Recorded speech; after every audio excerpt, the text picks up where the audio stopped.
iska ciidanka booliska Soomaaliyeed ayaa xaqiijiyay in gacanta lagu dhigay gacan ku dhiglihii ka dambeeyay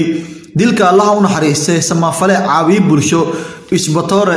atooraha badda marxuum Cabbaas Salaad kana mid ahaa ciidanka booliska Soomaaliyeed kaasoo shalay gelinkii dambe lagu dilay degmada Hodan ee gobolka Banaadir afayeenka ciidanka booliska Soomaaliyeed oo saxaafadda la hadlayay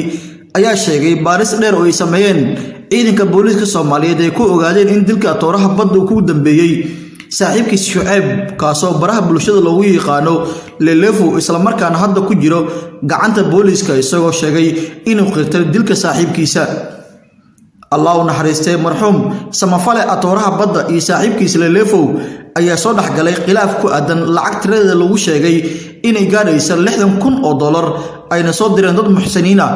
taasoo lagu caawinayay dadka danta yar bisha barakeysan ee Ramadaan dilka Allah u naxariistay samafale Cabbaas Salaad atooraha badda ayaa waxa si aad ugu naxay bulshada Soomaaliyeed maadaama uu ahaa qof inta badan caawiyo dadka danyarta ah iyo kuwa codkooda meel dheer gaari karin waxayna Allah ugu baryeen inuu jannada firdawsa ka waraabiyo Allah u naxariistay marxuumka ayaa wuxuu ka mid ahaa ciidanka booliska Soomaaliyeed wuxuu ahaa darajadiisa isbatoore wuxuu ka holnaa inuu ciidanka ka farxiyo caruur agoon ah iyo kuwa aan waxba haysanin si uu u ciidsiyo